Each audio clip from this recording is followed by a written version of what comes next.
भंजनी berry से जुड़ी बीबी रजनी जी की अद्भुत कथा। श्री गुरु रामदास जी महाराज के समय की एक बहुत ही प्रसिद्ध और श्रद्धा से जुड़ी कथा बीबी रजनी जी और दुख भंजनी बेरी से संबंधित है। कहा जाता है कि बीबी रजनी जी अपने रोगग्रस्त पति को लेकर दर दर भटक रही थी और उनके इलाज के लिए जगह जगह जा रही थी। एक दिन चलते चलते वे एक ऐसे सरोवर के किनारे पहुंची, जहां उन्होंने अपने पति को बाहर बैठाया और स्वयं कुछ खाने पीने की व्यवस्था करने के लिए अंदर चली गई। उसी समय उनके पति की नजर उस सरोवर के पानी पर पड़ी। उन्होंने देखा कि कुछ कौए सरोवर में डुबकी लगा रहे हैं और जब वे पानी से बाहर निकलते हैं तो उनका रंग सफेद हो जाता है और वे बगुलों जैसे दिखाई देने लगते हैं। यह दृश्य देखकर उन्हें लगा कि इस सरोवर के पानी में कोई अद्भुत शक्ति है। उन्होंने भी उसी सरोवर में स्नान करने का निर्णय लिया।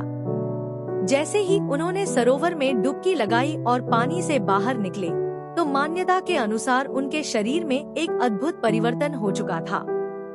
जो व्यक्ति पहले गंभीर रूप से रोगग्रस्त और कमजोर था, वह एक स्वस्थ और सुंदर नौजवान के रूप में बाहर आया।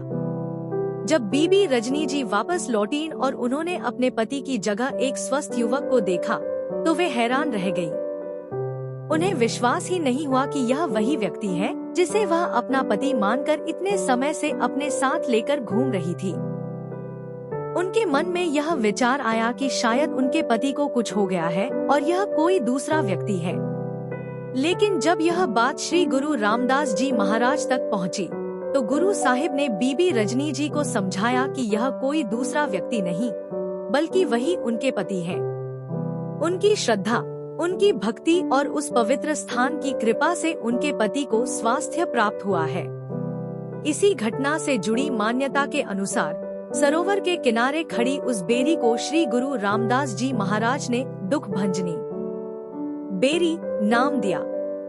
दुख भंजनी का अर्थ है दुखों को दूर करने वाली।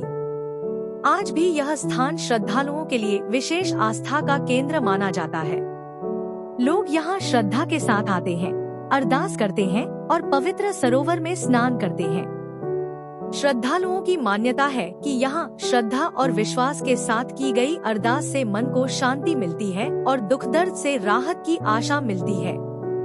अगर आप भी कभी श्री हरिमंदिर साहिब में दुख भंजनी बेरी के पास गए हैं या वहाँ पवित्र सरोवर में स्नान किया है, तो अपने अनुभव को कमेंट में जरूर साझा कीजिए।